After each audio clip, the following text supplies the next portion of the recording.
एक गांव में निर्मला नाम की एक औरत रहती थी। निर्मला की एक बेटी थी जिसका नाम काजल था और उसके पति के गुजर जाने के बाद निर्मला सारे घर की जिम्मेदारी उसके सर पर आ गई थी। वो दूसरे के घर में काम करती थी और अपनी बेटी का पेट पालती थी। एक दिन काजल अपने स्कूल से आ रही होती। निर्मला, क्या बेटी, क्या हुआ? तू आज स्कूल से बहुत जल्दी आ गई। तेरी तबीयत तो ठीक है ना? काजल, माँ, मुझे स्कूल से निकाल दिया गया है। आपने 3 महीने से मेरे स्कूल की फ़ीस नहीं दी। टीचर ने कहा जब तक फ़ीस नहीं लाओगे तब तक स्कूल मत आना। निर्मला, मेरी बच्ची, मुझे माफ़ कर दे। मेरी वजह से तेरी स्कूल की छूट गया। काजल, माँ, मैं इतना नहीं सोचो। आपकी इसमें क्या गलती है? आपसे जितना हो पाता है आप उतना तो करती ही हो। निर्मला, मैं मालकिन से उधार लेकर तेरी फीस जल्दी भर दूंगी, ठीक है ना? काजल, अब ये छोड़ो ना, चलो खाना खाते हैं। निर्मला जाके खाना लेके आती है काजल के लिए।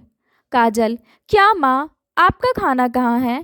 निर्मला, अरे वो मुझे भूख लग गई थी तो मैंने आज पहले ही खा लिया। अब तू खा ले। काजल समझ जाती है कि निर्मला के पास इतना ही खाना था तो वो उसे दे दी। एक दिन काजल माँ से कहती है, माँ, तुम काम पर चली जाती हो, मैं यहाँ अकेली रहती हूँ। मैं अभी आपके साथ चलूँ, आपकी थोड़ी मदद कर लूँगी। निर्मला, अच्छा ठीक है, चल। माँ बेटी जाती है। उन दोनों को देखकर अनीता, जिसके यहाँ निर्मला काम करती थी, कहती है, अरे निर्मला, ये कौन है? निर्मला कहती है, मालकिन, ये मेरी बेटी काजल है। अनीता, तो तुम इसे यहाँ क्यों लाई हो? निर्मला, मालकिन, वो अकेली रहती थी इसलिए मैं इसे साथ लेकर आ गई। अनीता, अच्छा अच्छा, कोई बात नहीं, चलो जल्दी से काम पर लग जा। निर्मला काम करने लगती है और काजल वहाँ पड़ी एक बुक उठा लेती है और पढ़ने लग जाती है। इतने में अनीता वहाँ आ जाती है और कहती है, अनीता, अरे क्या कर रही है तू? निर्मला, ओ निर्मला, कहाँ है? निर्मला बोलती है, जी मालकिन, कहिए। अनीता, निर्मला अपनी बेटी को देख, पढ़ रही है, इसे घर के काम सिखा, वही इसके काम आएगा, ये पढ़ाई लिखाई नहीं। काजल, मालकिन, आप ऐसा क्यों कह रही हैं? मैं पढ़ना चाहती हूँ। अनीता, एक नौकरानी की बेटी है तू, पढ़ाई करेगी? जाकर काम कर। निर्मला चुपचाप काम करने लगती है लेकिन उसे अनीता की बात का बहुत बुरा लगता है। वो काम करके घर पहुंचती है और माँ लक्ष्मी के सामने जाकर रोने लगती है। निर्मला रोते हुए कहती है, मैंने ऐसी क्या गलती कर दी जिसकी सज़ा मेरी बेटी को मिल रही है? मैंने अपने पूरे जीवन में कभी किसी के साथ कुछ गलत नहीं किया, किसी के साथ कोई छल नहीं किया, फिर भी मैं अपनी बेटी को अच्छे से पढ़ा नहीं रही, ढंग से वक्त का दो वक्त का खाना नहीं दे पा रही। तभी उसकी मूर्ति की आवाज़ आई। मूर्ति, निर्मला, तुम परेशान मत हो। मनुष्य को जीवन में अनेक कठिनाइयाँ आता है, अनेक कठिनाइयों का सामना करना पड़ता है, लेकिन आज तुम्हारी सारी परेशानियों का अंत हो जाएगा। तभी एक बहुत तेज़ रोशनी में एक जुदाई अंगूठी सामने आ जाती है। निर्मला, माँ, मैं ऐसी अंगूठी का क्या करूँगी? मूर्ति, ये कोई साधारण अंगूठी नहीं है, ये एक जुदाई अंगूठी है। इस अंगूठी से तुम जो चीज़ चाहो वो चीज़ तुरंत मिल जाएगी। बस इस अंगूठी को घुमाना और मुझे याद करना। निर्मला, धन्यवाद।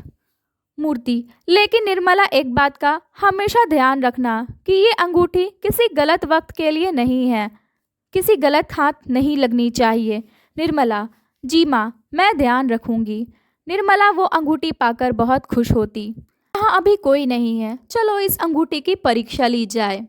ऐसा सोचते ही हुए अच्छे खाने की कामना करती है। वैसे ही एक टेबल पर लजीज खाना आ जाता है। वो और उसकी बेटी पेट भरकर खाना खाते हैं और चैन की नींद सो जाती है। एक दिन, काजल, माँ, आप इस अंगूठी की मदद से मेरी फीस भर दो ना। निर्मला, हाँ मेरी बच्ची, मैं अभी इस अंगूठी के मदद से तुम्हारी सारी फीस का इंतज़ाम करती हूँ। निर्मला फिर माँ लक्ष्मी को याद करती है और अंगूठी घुमाती है और पैसे की कामना करती है और उसे पैसे मिल जाते हैं। वो उन पैसों से काजल की फीस भर देती है। उस अंगूठी की मदद से निर्मला ने सारी चीज़ें हासिल कर ली जो जो उसे चाहिए था। इसके साथ उसने अपने लिए बहुत सारी गाय खरीद ली जिनका दूध निकाल कर वो बेचने लगी। थोड़े ही दिन में निर्मला की गरीबी दूर हो गई और वह अमीर हो गई। उस अंगूठी की मदद से वो निधन लोगों की भी मदद करने लगी। लेकिन गांव के कोई लोग उसकी बात को खटकने लगी कि ये अचानक से इतनी अमीर कैसे हो गई। सारे लोग उससे जलने लगे। पड़ोस में रहने वाली औरतें बात करते हुए, पहले औरत, अरे जीजी, इस निर्मला के पास ना जाने इतना धन कहाँ से आ गया। कल तक तो इसके पास खाने को नहीं था और अब देखो सब है। दूसरी औरत, हाँ निशा, तू सही कह रही है, कुछ तो बात है, इसका पता लगाना होगा। पहली औरत, हाँ जी, सही कह रही हो, आप दोनों देवरानी और जेठानी मिलकर निर्मला के घर निगरानी करने चली जाओ। वो दोनों देवरानी जेठानी निर्मला के घर अंगूठी का इस्तेमाल करते हुए देख लेती है। फिर क्या था, एक दिन निशा, पहली औरत ने मौका पाकर उसकी अंगूठी को चुरा लिया। अगले दिन निशा अपनी जेठानी के पास आई। निशा, ये देख जीजी, मेरे पास क्या है। निशा, जी जेठानी, अरे निशा, ये तो वही अंगूठी है जिसकी वजह से निर्मला इतनी अमीर हो गई है। निशा, हाँ जीजी, यह वही अंगूठी है। निशा की जेठानी, लाला मुझे दे। निशा, मैं आपको क्यों दूं, इसे चुरा कर मैं लाई हूं ना। निशा की जेठानी, लेकिन बड़ी तो मैं हूं ना, मैं जो भी चीज़ें आती है पहले मुझे दी जाती है। इस बात को लेकर दोनों में लड़ाई हो जाती है और मारपीट हो जाती है। लड़ते लड़ते दोनों काफ़ी चोटें आ जाती है, जिसकी वजह से दोनों बेहोश हो जाती है। इधर निर्मला को अंगूठी नहीं मिल रही थी, जिसकी वजह से वो बहुत परेशान हो रही थी। वह घर के आसपास अंगूठी ढूंढना शुरू कर देती है। तभी उसकी नज़र बेहोश पड़ी निशा पर जाती है। जब निर्मला निशा के पास जाती है तो उसे नज़र आता है कि निशा के साथ उसकी जेठानी भी बेहोश पड़ी हुई है और निशा के हाथ वही अंगूठी है।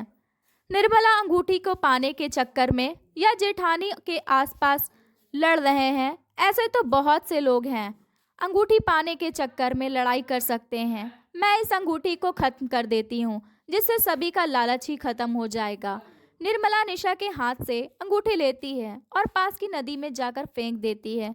इसके बाद निर्मला अपनी गायों को दूध बाजार में बेचकर अपने परिवार के साथ खुशी खुशी रहने लगती है। दोस्तों, लालच बहुत बुरी बात है। अगर आपको ये जादुई अंगूठी की कहानी पसंद आई हो तो लाइक करना ना भूलें और मेरे चैनल को सब्सक्राइब करें, ताकि मैं आपके लिए और भी अच्छी अच्छी वीडियोस लेकर रोज़ आ जाऊं। Thank you.